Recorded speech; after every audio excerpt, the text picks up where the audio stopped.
Hey, everybody, welcome back to the One's Ready podcast. You're in the team room, just me this time. However, we have Morgan Huston on for part two of your kind of Air Force Special Warfare history lesson that we have. Morgan, appreciate you joining us again and carving out some time to hop on and finish up. Well, thanks for having me. I had so much fun last time. I'm ready to go for round two. Yeah, man. Well, like we talked about, the we left off, if I remember right, and get me to correct. We left off kind of where CCT in the 1950s. Is that right? Yeah, yeah. So we talked about TACP and PJs in the Korean War, but with controllers, it was a little bit different. They weren't necessarily as active, and in fact, I really can't find any evidence of them being in Korea because most of the time during the 50s, they were fighting for their own survival. There was a battle between the Army and the Air Force of who was going to control the Pathfinder mission. The Army thought it was something that they needed. They were worried about providing security to teams if the Air Force was going to be able to secure their own teams as they were working. So, and at the same time, the Air Force was deciding if they actually wanted to have a physical human providing the mission. They were pushing hard for technological solutions to a problem that, and as we always know, humans are more important than hardware. And this is, I think, a point where it really came in during the early 50s. There was a shift of the Pathfinder mission from Tactical Air Command, which is ACC now, to at first the 18th Air Force, and then eventually the Military Airlift Command, the predecessor of AMC. And so, as they were doing this, they had Mac had seen the success of the Rebecca and Eureka beacons. If you remember from the last Mhm. episode, the beacons that brought about the success in the drops in, especially in Italy and Northern Africa. And they thought, well, do we really need people? Can we do this where it's an automated process, push it out the door, and then eventually lead our teams and airborne forces? But as things continue to go, um, the the teams kind of coalesced into what we see as for the longest time was the modern combat control team, which was an officer and 11 to 13 enlisted guys. And then as the officers began to get a little bit more rank, they began to advocate for it and say, hey, look, there's always problems. We always need to fix things. And as teams were going, they were trying to figure out where they wanted to put them. So they were putting the combat control teams in aerial port squadrons. And as the technology for communications and beacons began to improve, there was a realization that no matter how hard they tried, they couldn't automate the process. And then eventually, there was the understanding, which is something that is common throughout history of our career fields, is that you need someone who has a set of air mindedness, an airman who can talk to other airmen. And as the Army continued to advocate to steal that Pathfinder mission back, the Air Force started to finally realize that they needed to control it. The problem was is they were having a hard time keeping people. There wasn't a combat control AFSC. It was air traffic controllers who volunteered for jump school. And that became an issue because people saw jump school as inherently dangerous. They didn't want to get hurt. So they were actually struggling to get volunteers to go to a selection process. But in 1955, there was a conference that was held that was the whole purpose was to address this issue. It was Scott Air Force Base, and the CCTs. Where were we going to fit them within the AFSC structure? What code are we going to give officers? And then are we going to give everyone the J prefix? Which, if you're in the Air Force, you understand that's a jump For slot. jumping. There's certain things that we're going to have, but that was the biggest thing. But the numbers continue to grow, and the success of combat controllers continue to just show that their importance. And eventually, by 1956, there were 11 combat control teams assigned to troop carrier wings, and that in totaled 140 men. So 14 members per team, one officer, 13 enlisted guys, which included radio maintainers and radio operators in addition to air traffic controllers. Um, excuse me. And then it was also that year that a Colonel Harry Bishop created the outline, which kind of set the standard for what combat control was going to be all the way to today. And those outlines included, in orders of priority, air traffic control, landing zones and drop zones, communications, and close air support. Now, those have changed and morphed as the years have gone by, but that was the initial thing that set us up. And then as this goes in, things start to change.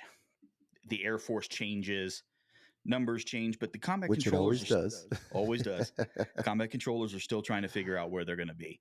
And as they get into the aerial port squadrons, it really kind of gives them a solid fix of where they're going to be. And they fit in with this group of people.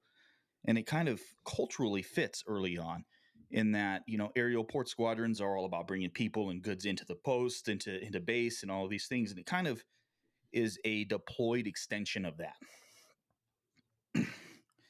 And this is where, as the money begins and we start to see more people advocate for combat controllers. One prime example was a CCT officer from the 3rd Aerial Port Squadron in the 60s, Captain Nightingale. And he just kept screaming at people until they got money to give people what they needed. We needed better communications gear. We needed better training money. Sometimes it works. And it worked for him. And eventually what happened was is that the issues got up to Air Force commanders, like the 9th Air Force commander. He actually sent a letter to the Tactical Air Command commander and said, "Hey, you guys are screwing with my money, and which means I can't land planes. So you need to give me." And it eventually worked to the point where they were now solid numbers. They were working on creating the career field. The only problem was, unlike today, reserve units just weren't doing the training or getting the money, and it was really hard again to keep people who volunteered. And it was mostly because there wasn't a cohesive unit. There wasn't a set training pipeline. There wasn't a set identity of who combat controllers were. And this kind of really changes as we get into the future. But it was the 1950s that really brought about the cultural shift into what became combat control, because as people began to understand how important this is, we were starting to get some guys who came in from our sister services who really set the stage. And it's some of the big names like Bo Bellini and, Jim Howell and Charlie Jones. And as these names, they're going to keep popping up throughout history. Yep. And it really, what it is it, because if there's one thing about these things that we call aspect wars, that kind of culturally, while we don't match the rest of the sister services, we also don't necessarily match the Air Force. So, You don't say. yeah, really, it's a shocker. Yeah, I mean, because you made the comment earlier about looking for a technological solution Mm-hmm. and automation, and the Air Force is always like, you don't realize that they're looking at that all the way back in the 50s. It's like, how can we cut the human out of the loop, to alleviate human error and that kind of stuff. And you're like, well, sometimes that's where the magic is, Mm-hmm. and it's other services have it. It is more human based. In aspect war, we are more human based, but we at the same time we still do like our gadgets. We like Mm-hmm. our shiny things, we do. Um, so it's interesting that like we were already thinking that as a service all the way back in the 50s. Well, in the 1950s is so unique just as a cultural as America. Like that's when you get the fun ads of like all the gadgets to help your housewife, be more efficient. And you have the cities of the future and popular mechanics. And so of course it's going to match in this military, because sometimes socially the military is a bit of a precursor to what happens in the rest of society. But it's really interesting. Yeah, we're a microcosm for sure. That is so true. But as the 50s and 60s come to an end, that's really what brings us to where I think, well, like I did say somewhat controversially last time that rescue didn't start in Vietnam, but I think as a group, the career fields kind of coalesced into what we set into motion, what we would become in Vietnam. All of the tactics, techniques, and procedures for rescue really kind of became what they are. We understand it, how it worked. the integration of like global access and precision strike really happened in Laos and Cambodia and Vietnam. And weather, like weather really took a prominence with one of the names that no matter how hard I tried, I couldn't avoid, Keith Grimes. You know, the things that he did, like how do we not have like books written about him, like massive books? That guy is something else. But in But that you Vietnam could is say that again about a bunch of people. Your Clyde Howards, mm-hmm. your Mike Lampeys, your J.K. Corrins, your Wayne Norads, and it can keep going and going and going. And Right? each There's of just those names pop up frequently in all the every time. text that you read. Yeah, And it's like Jim Howell, like Jim you mentioned, Howe. Crutchfield. I just name after name, and it's incredible. It Well, and really is. so the majority of the stuff that you find is actually about very small aspects of the career field, with the exception of the PJs, right? PJs are probably our most written about of the four, just because Yeah, I well, mean, they've got some freaking heroes and incredible people mm-hmm. over there too. You know, I mean, who doesn't like the idea of a good rescue, right? That's why they get written about, because and the hair, it's the hair. As TACPs like even to back think we then, get the the hair hair, was a but big thing. we don't have it. Um, but like some of the more interesting things in Vietnam, because this is when you have like your Dwayne Hackneys and your Pitzenboggers and all that stuff. And like Yep. great movie, the Last Full Measure about Pitts, it was awesome. But the one thing that really stood out to me was the role that PJs played in Sante, the ridiculous raid that was the most successful failure in Vietnam, the Sante raid. And that was really what I think showed the joint force, how relevant and how important personnel rescue is to the entirety of everything that we do. And so like it's always been important. It was really big in Vietnam, but it always almost like feels when you read recounts of some of these great rescues, it was always felt like a one-off. It was this one time, hey, they came and got us. Hey, that was awesome and everything. But as the mission planning around Sante happened and the execution of it, PJs and the Air Rescue and Recovery Service and the rescue pilots were so integrated in such a big part of the mission set that afterwards it really set the stage for how pararescuemen were going to be viewed throughout the rest of the force. And so it's one of those things. There were so many just rescue related aircraft and aircrew. There were two C-130Es, two HC-130s, one HH-3 helicopter, five HH-53s, and five A-1Es, all tied in either to air rescue and recovery or were associated it through its observation and CAS mission kind of thing. And it was just so wild that so many of these people who, at times in Vietnam, these people from pararescuemen, combat controllers, weather, TACPs were just so not known. It Yeah. wasn't even that they were just ignored. It's just that no one knew what they could do or what they could be. And then as that ties in, you can see where at the time we weren't necessarily inherently working together as career fields, doctrinally, but there was this like handshake tie-in that all of us are going to do all of these things together. Because when you start after thinking about what Sante did for PJs, and you've had guests who've talked about it with Mike Lamke Yep. and Jay Coran, all those guys. It's just like, but those kinds of things, what they were doing were establishing the ability for not only close air support, landing planes, but also assisting in recovery. I mean, there were combat controllers in Laos who were providing medical aid because they were the only Americans that were there, Yeah. and it was It all unbelievable. ties in together, and it all Mhm. integrates very, very well.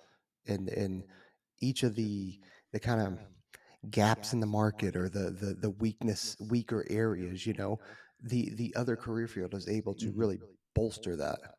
Well, I think the prime example is going back is to Keith Grimes. He was a meteorologist through education. He was a certified forward air controller. He was assisting on civil action Air Force missions where he was treating leprosy.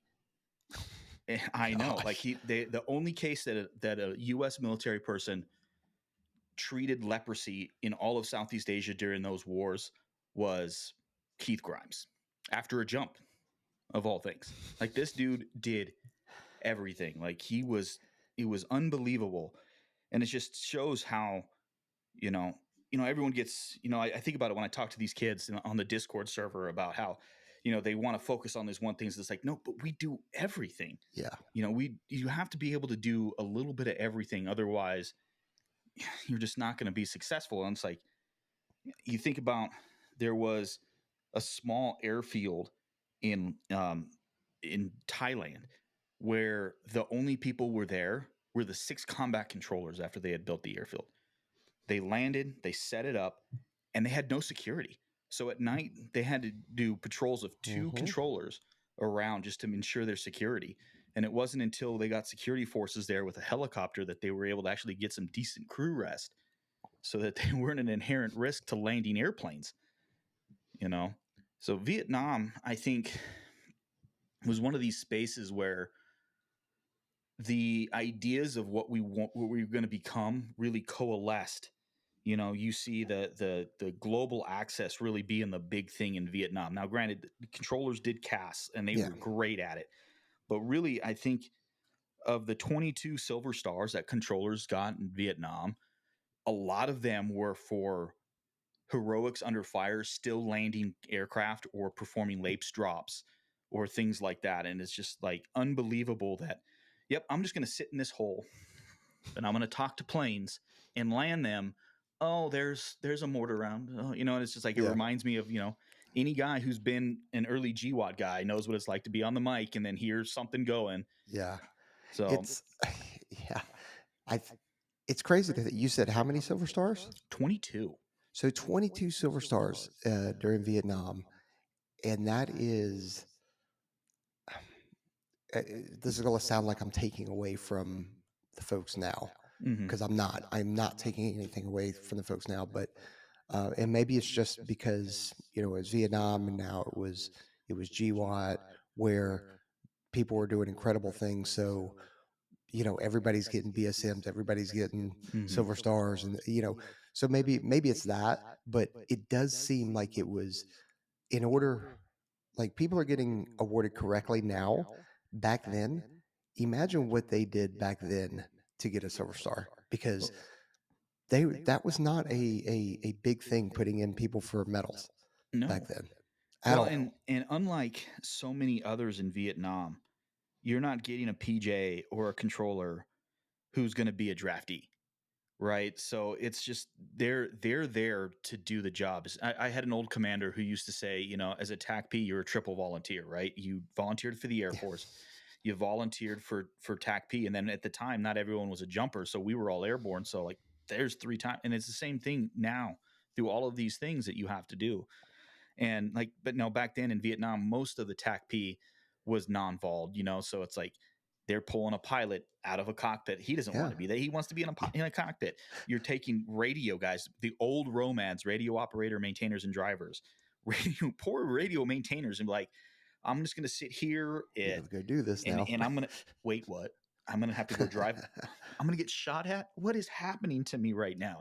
And then that was that was the foundation of what is now modern TACP, was an enlisted dude who, because he was there on the ground in Vietnam, he was learning just kind of through osmosis, Yeah.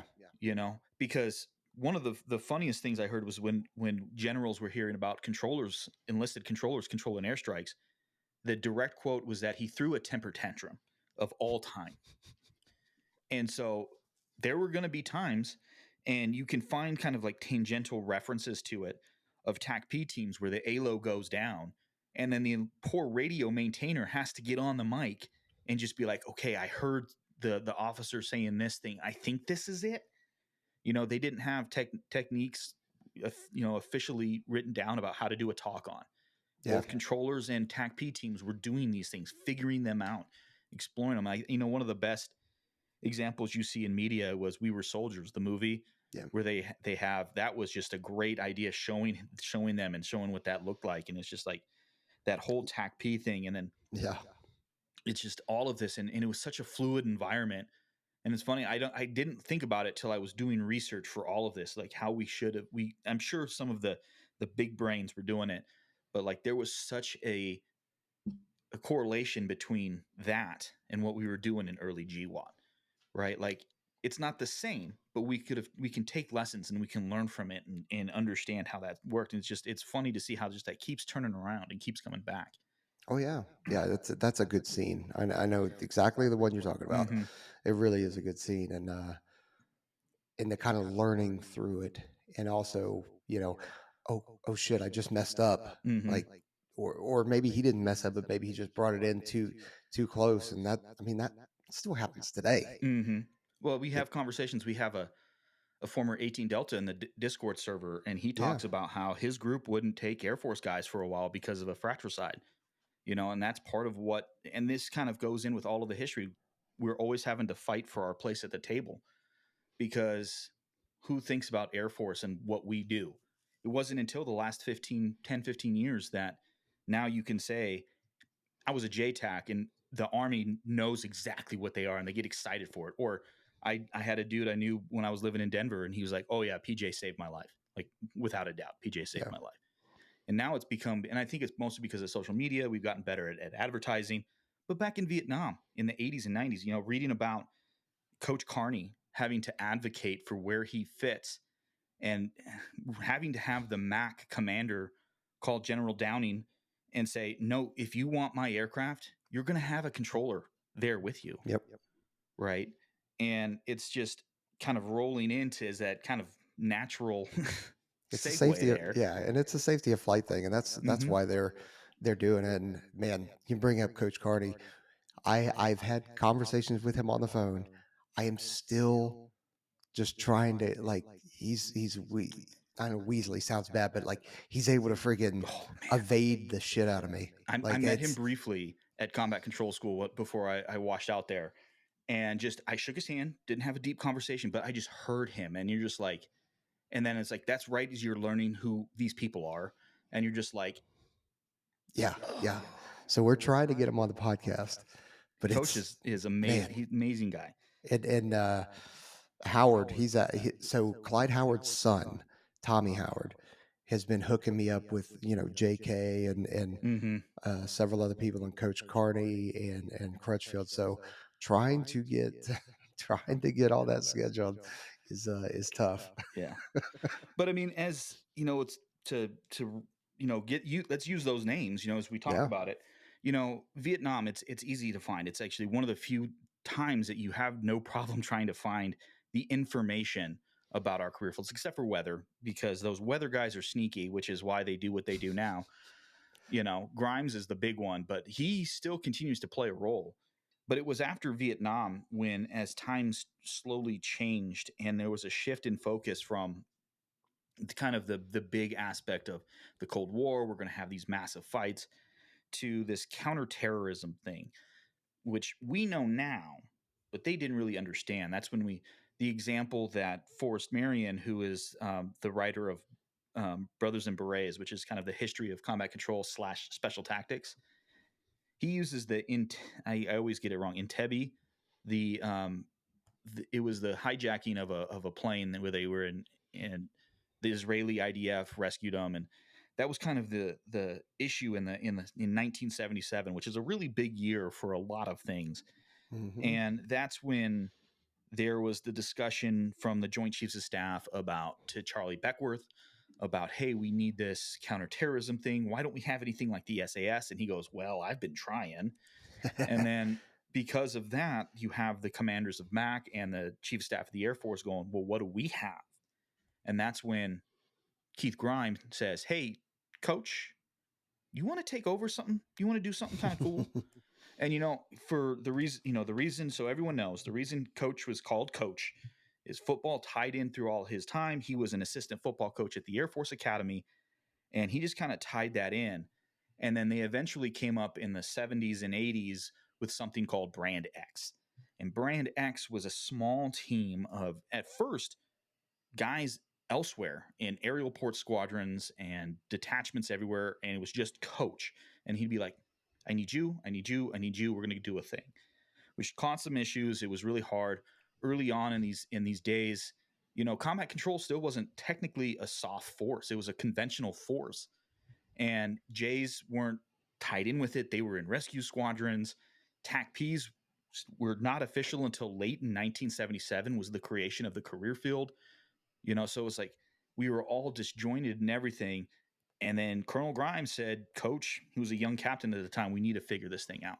Yeah. And then what really sparked everything, really, and it was really kind of the changing force of special operations and, kind of warfare in general, was the assault and occupation of the American embassy in Tehran.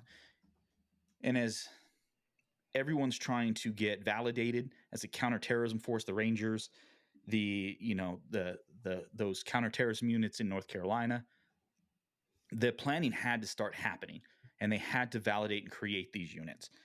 And as Brand X comes a thing, even more so, you get some of the names we've talked about earlier: Jim Howe, Mike Lampy, Corinne, all these guys who are now this is what they're doing. They're creating these things in Charleston Air Force Base, South Carolina, and they are doing mission prep, mission planning.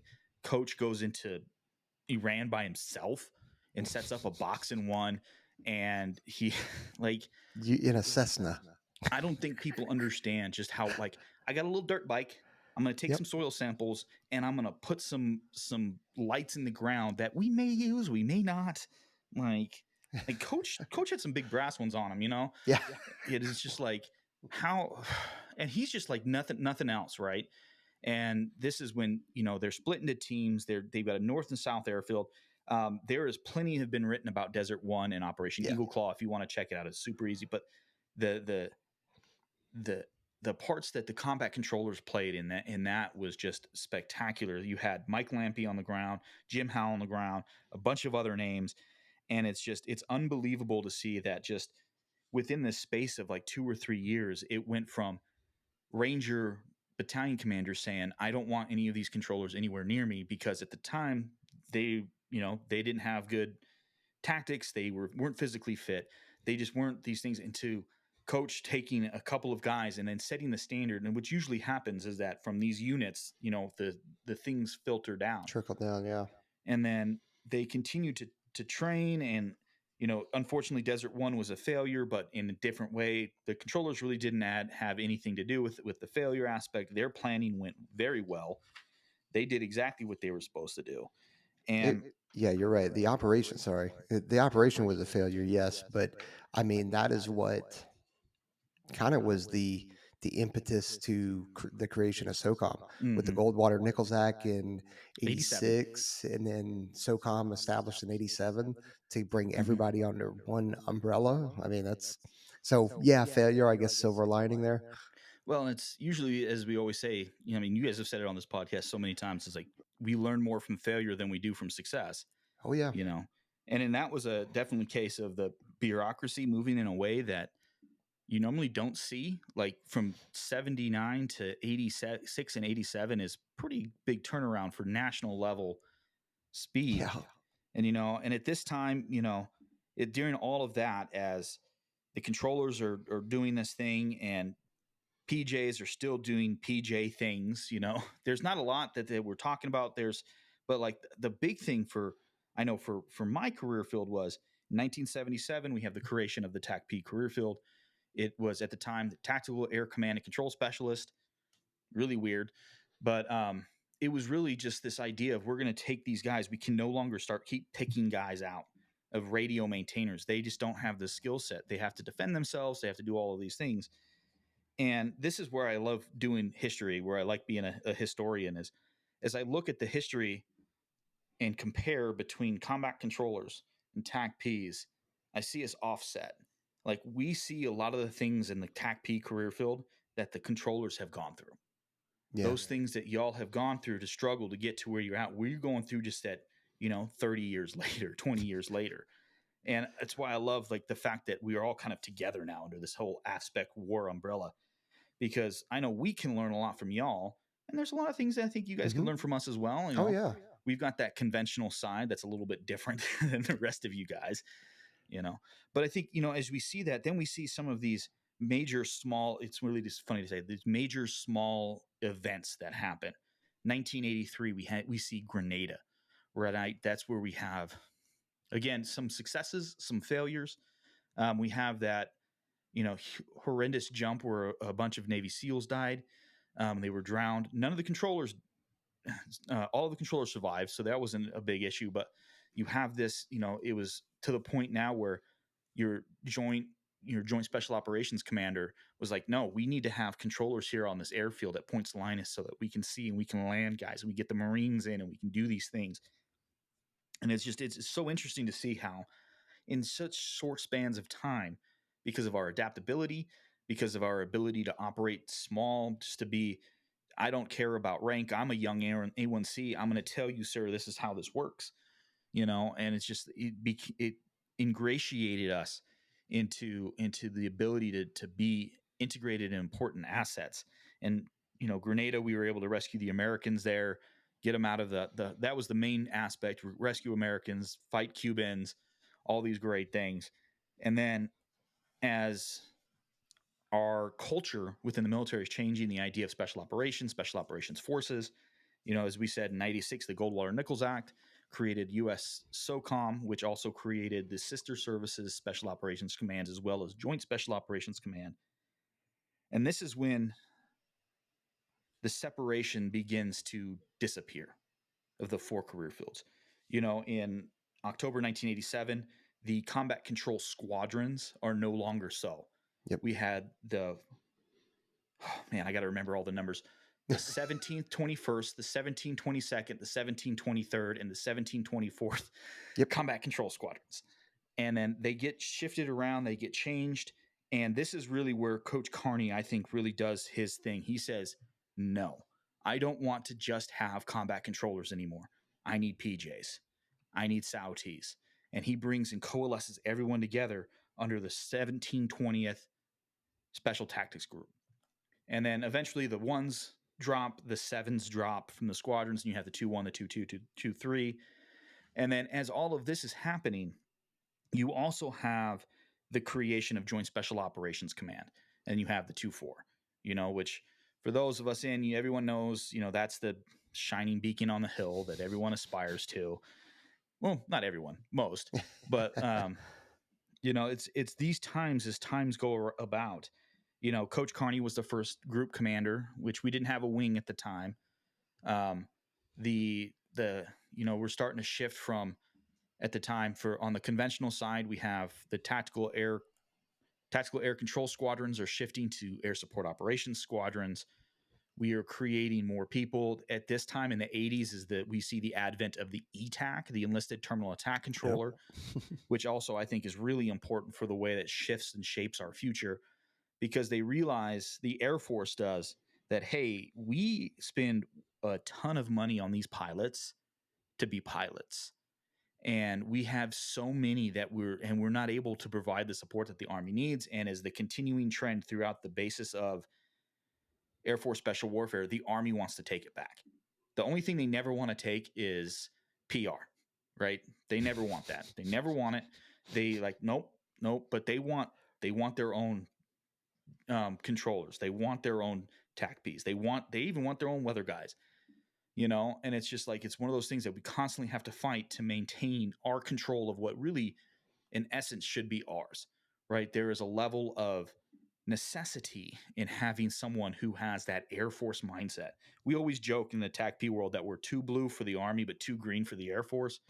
But that's important. That's by design. It's the way that it's built up, in that I can speak to that battalion commander, that company commander, and be like, sir, this is how we're going to do it. We're going to do these things. But then when I get on the mic, I can talk to an aircraft and I can speak in their language. We're a translator, the advise and assisted control thing that we always talk about. So I think it's really interesting, like those 80s. And then it really is verified and validated in 89 in Panama. And this is where we see, you got the Rangers jumping in, and this is where we have both controllers and TACPs with the Ranger Regiment. We have the controllers taking over and running air at the airports there in Panama. Mm-hmm. funny, last episode I was talking about how my uncle was a previous well, I had family in Panama at the time. they I have cousins who live in Panama, and they were there during the Jeez. invasion, so that was a little wild. But yeah, it's really shows that, we, as we coalesce around this idea of special tactics and global access, and because all of it comes in there.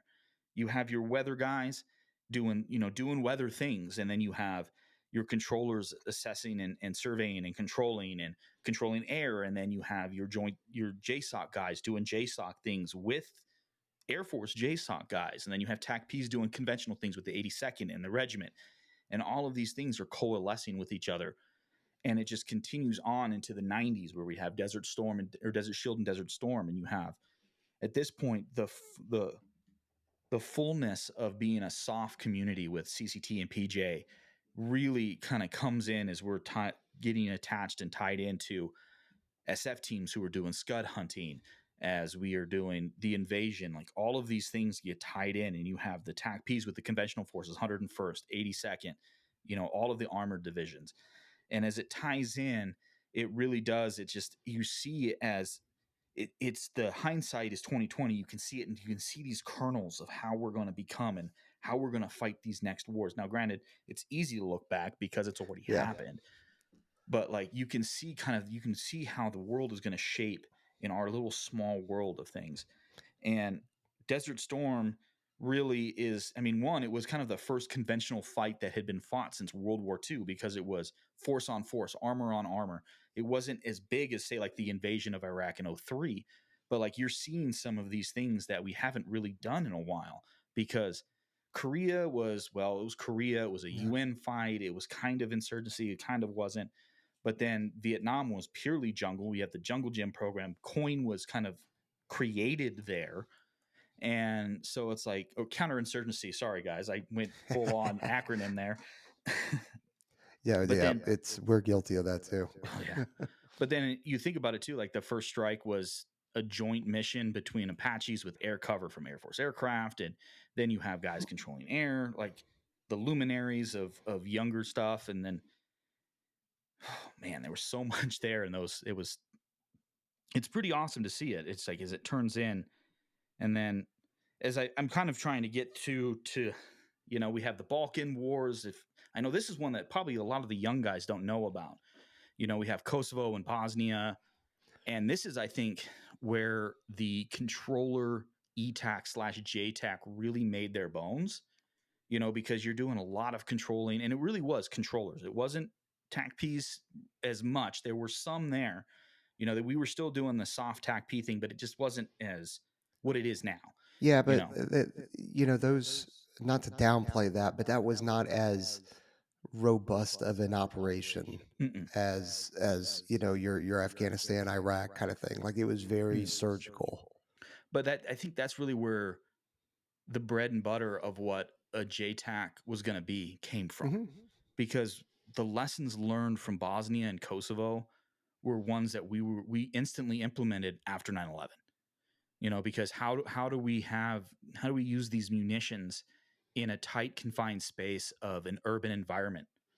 I remember sitting at what is now the Chapman Annex, listening to the controller instructors who had been there. Yeah. I was already in awe of guys like Sergeant Mann and Sergeant Bean and all these guys. Like, and I was like hearing them talk about, like, when I was in Bosnia, I'm like, wait, what?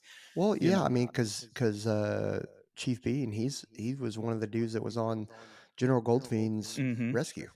And I the mean, most unassuming dude that you've ever seen in your life. Like, he is a Mike Lampy looking dude, and it's just like, oh my gosh, how are these guys such studs? And it's just like, and I don't yep. know if, because I have these guys pictured in my mind when I met them at 19 Oh years yeah, old, yeah, like Sergeant Mann. I think you probably met him when you were going yeah. through I know. Indoc, and like, he's that Mike Vinning, Mike Lampy kind of, he looks like a dad, and he's a stud, you know. It blows me away. Actually, Ron Mann was one of my favorites going through Indoc, just because I had Tony Alexander, who was a phenomenal PJ. We Mm-hmm. had Blake George, who is now a Crow. We had Dave Swan, Doug McClure. Um, eh, Man, I feel bad because now I'm going to forget a couple of Kirby, Mm-hmm. See, Rodriguez. I was You right know, there, right behind you, yeah, so it's like and those guys were something else. oh yeah, and then Jerry Souls. Mm-hmm. Like all these guys, and Rodman was one of my favorites because I he was always fair. Mm-hmm. He always had maintained the same tone, even keel, and he'd be very professional. And you know, Peaches, you guys messed up today, didn't you? Oh yeah, Sergeant. Because you're gonna pay. Like, yep. Oh yeah, Mm-hmm. Sergeant. And then it was never you always knew it wasn't malicious. Like I know cones now, they're like, oh, it's personal and they're just trying to get. No. Listen, it's not personal. Like they're actually scheduled smoke sessions Yeah. that or extracurricular training or whatever you want to call it. But there are smoke sessions that are planned and scheduled. Now that doesn't mean that if you don't mess up, You're gonna you make got your to deal have with the some. devil, and you're gonna pay. Yeah, but I mean, Ron Man was always nice and fair and just real professional. I loved it. He raised his voice at me once, and I 100% deserved it because I yelled at an officer as a young airman. And no, don't do that, young people. Don't, as an airman, don't scream at an officer. That's a no no. I deserved that. That was a chew out that I deserved. So, Yeah, it's you. Now we're getting to the names. I mean, obviously, I do name Coach mhm. and Howard and all the kind of names beforehand, but now it's interesting because I didn't realize that you went in right around the same time as I did. I'm about a year behind you. I Okay. joined in August of 2000, Yep. trying to be a combat controller, and I was like right there, 2 weeks from getting that beret, and I screwed up. Hey, I had we all screw up. yeah, I had an integrity violation, and it was my own damn fault, right? And so and the cadre there was so great when that happened. They were like, "Hey, man, you screwed up. I screwed up. Let me tell you the story." Every single one of them, like Chief Gilmain was one of my instructors at Yeah. that I was there at that time frame, and like the Heviston boys, I went through with some of, I can't remember if it was Andy or Sean that I went through, um, In and then like 2000, yeah, that 2000. had to have been Sean. I think it was Sean. Yeah, I can remember him by his back tattoo, right? Yeah. you know, but yeah, so it's just like you see these guys, and now that as we get closer, it's just like you can see as these through lines continue on, and it's just like we chat with these guys and everything, and it's like I see the names come up, and you're like, I know that guy, and it's no longer history, and it becomes real. Like Derek Argel, I remember him getting his stump, right, and like how these things, and like the guys that who are through, and like now we're talking about guys that we know, like who just are continuing to do these things, or they're legends within your lifetime, like Tommy Case. I never got to meet Tommy, and it's just like I'd love to, but then you have your John Chapmans and your Jason Yeah. Cunninghams and your Scrappy Vances and all these guys who are legends within our career fields, but they're still either alive or the reason we were alive when something happened to them. And it's Yep. but then you can tie it all the way back to these times and these people that we can see, and we hear these legends, and it's when I start to get proud that I have spent this time and I've learned these things, and I can be a small yet insignificant part of this grander history that brings us into where we are now and what we are doing and the great things that I think the career fields are doing right now. Yeah. And it's only going to continue to evolve.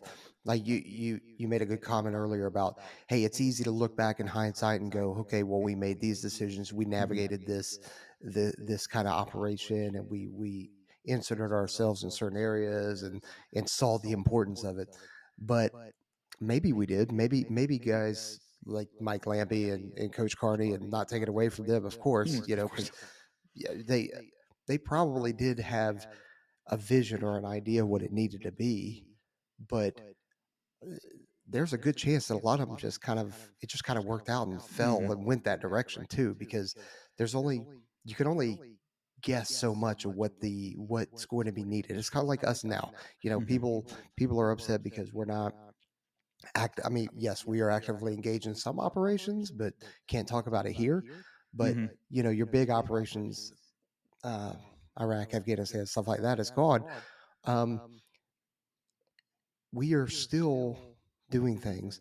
We Hmm. don't know what the future operation is going to look like. We don't know what the landscape of the world is going to look like. And so for you to kind of be upset while like something's not going on, just wait. Just wait a little bit because something you're going to get involved in something. I promise. I say that so much. So I know we kind of talked about it a little bit last, but I'm fairly active within the Discord server that we have for the hopefuls and the Yep. candidates and the cones. And guys, that is constantly every time we get it. Like I know when you guys post the link to the Discord because we have an influx of new guys, right?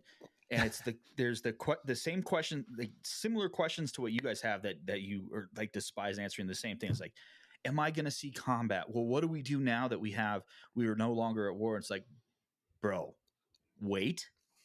Yep. Like Just wait. when you and I joined, we weren't at war. I thought we were going to Nope. be doing Kosovo and Bosnia, maybe go do here a thing there, and then all of a sudden our world changed, and we did not know what that was going to look like and who none of us thought that it was going to take 20 years, you know. And like I heard it the other day, No. there was an attack on American forces in Erbil, which having been in Erbil, and I'm like, never thought I'd hear that again, Yeah. you know. Right. So it's like, hold on, homies, it's gonna come. you know, if you're in one of these four career fields, you're gonna be doing something all the time. Doesn't Yep. matter if it's at war, if it's FID, if it's unconventional warfare stuff. Like there's guys in Poland right now. There's guys like this is all stuff like I'm obviously not plugged in. I've been out for 20 years. So nothing I'm going to No, say but is you unclassified. can look at the So, news and go, okay, mhm, there's people here, there's people mhm. there. I mean, like it's not we're not behind a veil of secrecy Yeah. here. Like if you just pay attention to the news, you can go, okay, well, we Mhm. probably have somebody there. Yeah. It's Like, good I stuff. mean, Yeah, and as always, just give it a go. You never know. You may love it just being a training guy too. Like the training is just as cool as the going to war part. Well, maybe not as cool, but pretty close. yeah. Well, you definitely get to go to some Some kick-ass locations, and that is for sure. again, you're still part of a community that is Hmm. extremely tight, lifelong friends, and the experiences. And we talked about this before, but I am so thankful for the experiences I've had, the skills that I've learned, the people that I've met. I mean, I wouldn't have my amazing family that I have Hmm. now. Like I just and I have all this thanks to the Air Force. Now, if I didn't do that, I don't know what I would have done. Right? It's not that I was some hopeless freaking 17-year-old when I came in, but like I wasn't into school. That wasn't my thing. Hmm. I was done with it. Once I graduated, I was like, okay, I need a break. You Hmm. know, college wasn't going to be for me, at least at the very beginning. So, I did that, and it was a great decision for me. Hmm. May not be for everybody, but I like again, I have very few regrets. Yeah, and I just think about how you're instantly credible within a community of people that are just so amazing. Like you and I have talked so many times about just how like we know the same people Yeah, through the weirdest spaces and the weirdest things. Like you went to weapons school with guys that I know with. We know each other people, but like we've never met outside of this venue. Yet instantly you can check and be like, "Hey, this guy is real. Is he real?" Or "Hey, yeah, he's an okay dude. He's not, you know." And it's awesome that that's even a thing, that you can do, and just like connects among such a small group of people who are amazing dudes. yeah, yeah, and amazing dudes, and will give you the shirt off their back, Hmm. do anything for you, and you can call them up uh, at a moment's notice, and all of a sudden something's coming through, and that translates directly into the foundations that we have. Hmm. You got the TACP Association, the TACP Foundation, the CCT Association Foundation. Same with the PJA or the PJ Association, PJ Foundation, the Gray Berets, the Hmm. first there. Like I mean, it's just people want to help Yep. and people want to be there for you. Um, and that, again, that goes from being just a normal teammate to being a friend to being a family friend to being a foundation or association. People Hmm. just want to help. 100%. Go donate to those organizations. They're awesome. They Yeah. always need all of our help. Yeah, they do. Not because they're poorly run, just like they need help There's a because they lot. are turning around and they are helping us. Hmm. And when you talk about because they're not just helping currently serving, they're helping people that are retired. So when you start talking about Hmm. the Vietnam dudes, Yep. I don't think we have any Korean ones around anymore. I don't think It'll so. probably be close. There might be a few, Yeah. but yeah. There goes that cough. Man, I'm trying. I'm trying. Hit that mute button. Yep.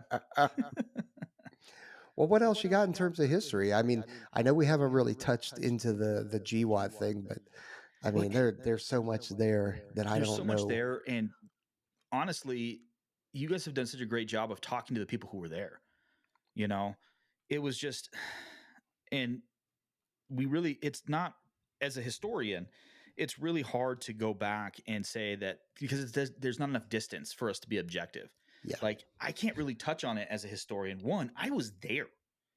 That's why I don't really touch on it. I mean, there's a lot of stuff that but like, that's when I think really I will say it's probably the third major inflection point of aspect war.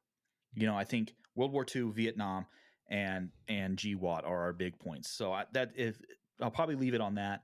you know and fortunately enough that you can talk to the heroes for most of the cases, the guys who did the things. So, and you guys have done a great job with, you had so many dudes on who were just like studs. That, I mean, Dries and Tommy and all those guys, it's like they tell that story way better than I do, because I become like a fanboy and I start geeking out, and they're oh, just like, dude, yeah, I was there, I did a Tommy's thing. stories are Jesus. fantastic, Yeah. and he's a good storyteller too, Hmm. so it helps. Yeah. I'm man, I feel terrible right now because I I'm looking through some text messages because I cannot remember the dude's name. But there's a guy that is writing a book on It's coming uh, out here soon. It is Visual Ethan Friendly's Tally Brown, Target, right? Yep. and it is he's writing it from a national security, national defense kind of political science perspective. That's his background. I know I've shared the link. You shared the link in the Discord. It is You're an talking about it, Ethan Brown, yes, right? yeah, Yep. that is awesome. There is also Danger Close by Steve Call is an excellent book if you want to read that too. It's all that one's specifically about TACPs in Afghanistan. I think maybe it touches on Iraq. And then the plethora of books. You've got Alone at Dawn by Dan Schilling, um, all the PJ books. Um, the one that hasn't really been touched on, I can think of, is Weather Guys. Maybe I'll reach out to the GBA and see, like, hey, let's do something. you know.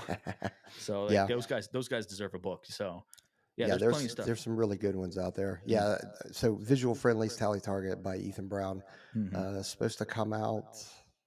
Doesn't say exactly, but I know we're gonna have him on to chat That's about it. And I guess he's gonna have multiple volumes. Right Mm-hmm. now, this is in volume one. Invasions is what it's called. So, Yeah. yeah. Then you already named the books. They're phenomenal. Talking about Chapman with Schilling, and they're just man. If any of you all out there listening are interested, I know these guys are getting ready to have another book list come out, a reading list. We actually have one that I curated on the Discord. That is, the intent was for it to be different than theirs. There's some crossover, but we have it broken down in sections. Everything from like founding American documents to history of the career fields, leadership, just some good reads. So there's that too. If you guys really want to dig into some of that stuff. Yeah, no, and I appreciate you putting that together. We got to get our site full up again with the reading list. We're Mhm. struggling with HTML. That Ugh, kicks my website ass. stuff sucks. That's Yeah. why other people can do that. Well, cool, dude. Well, again, I appreciate you coming on. Um, well, may as well do this now. So we have partners like Mhm. that we collab with. One'sReady.com. You can get shirts and stuff like that and flags from us, or you can buy Attack Elite gear there. So if you're training for the pipeline and you need kit to get yourself ready, go check them out. Have you tried any hoist yet? I haven't. It's been one of those things I just haven't gotten to. I'm kind of in the hinterland, but Okay, I will we'll I get will some pitch sent out this, to you. guys. The performance hoodie from One's Ready, I wear it every day. It's sitting right there. It is the best thing ever. Appreciate that. Yeah. Now we'll get you some hoist sent out there. Word. We'll get you try the black cherry, dude. I'm down Drinkhoist for it doc. all. Oh yeah. Well, maybe in a variety pack, but yeah, drinkhoist.com, promo code one's ready, get yourself a discount, get that subscription. That way you're never worried about it. And then you'll be good to go. Yeah. Well, dude, appreciate you joining us again for part 2. Of course. If you guys are looking for me, you guys can hit me up on Instagram at AspecWar_history. And everywhere else, I'm Whiskey Mo, which is how most people probably know me from the Discord and everything. But if you just Google, or not Google, but like go on to any of the social media sites and hit Whiskey Mo, that's it. But yeah, AspecWar_history is where you can find me. Join the Discord. Yeah, exactly. We'll once this launches, we'll post it again, and I'll probably post it after this because yeah, you're right. The more people we get on there, the better. And it really is you guys do phenomenal work out there, just in terms of getting the information out there, pointing people in the right direction. It's phenomenal. And so thanks for doing all that work. Of course. I got to help where I can. You guys are kind of the inspiration behind that anyway. So I appreciate it. All right, everybody. Appreciate you joining us. Don't forget to like, subscribe, leave us a review. We're out here. Bye. train hard.